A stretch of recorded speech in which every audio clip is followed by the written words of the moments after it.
Hey guys, and welcome to my short video on plyometric exercises that can be used for rugby union athletes. Plyometrics can be utilised in rugby union with a periodised strength and conditioning program containing elements such as traditional strength training, Olympic lifting and sprint training. Plyometrics is useful for improving reactive strength and has been shown to improve acceleration and change of direction speed. An important element is the ability to develop a really fast contact off the ground, usually less than 200 milliseconds. The dynamic nature of plyometrics transfers across to how players would dynamically move on the pitch. This clip here is of Carlin Isles, the USA Sevens player. Statistically, he's the fastest rugby player on the planet right now.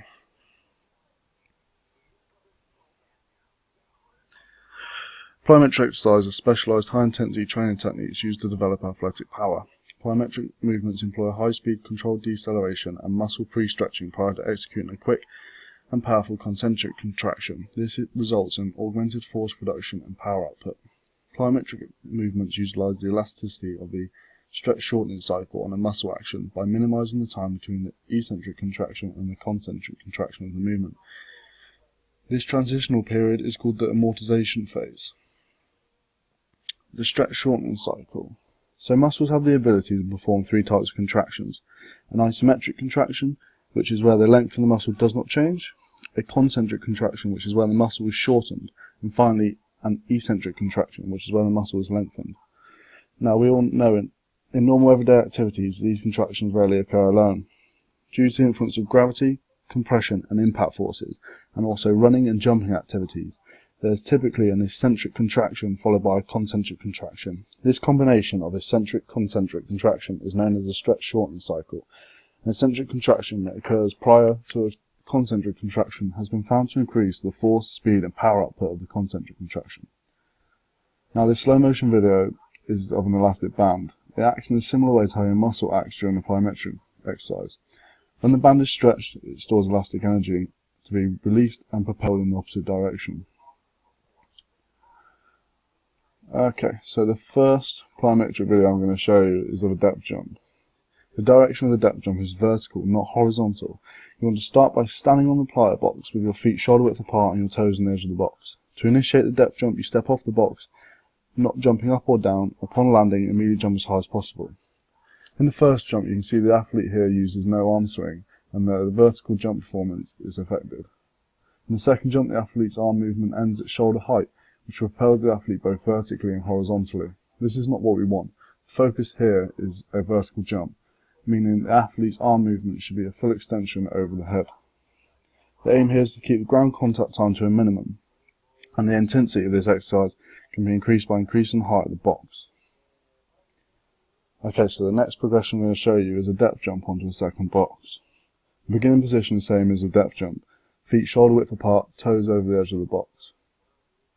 The initiation movement is also the same as the depth jump. Step off the box, no jumping up or down. Upon landing, immediately jump up onto the second box. Again, ground contact time here should be kept to a minimum. Intensity can be increased by increasing the height of the box or by increasing the distance between the two boxes, depending upon the skill level of the athlete. You would probably want to start with the smallest boxes and work your way up. And finally, I'm going to show you some augmented eccentric loading. Augmented eccentric loading involves utilising weights to increase the eccentric load, immediately followed by a concentric contraction with reduced load.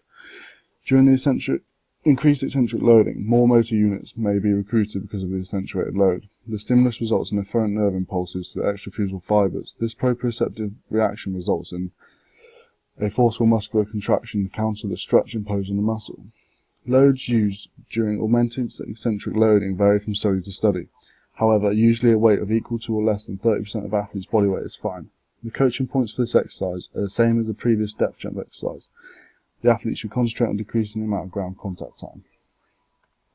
Last of all, I'm going to show you some volumes of training. The volumes of training in plyometric training sessions are measured using ground contact.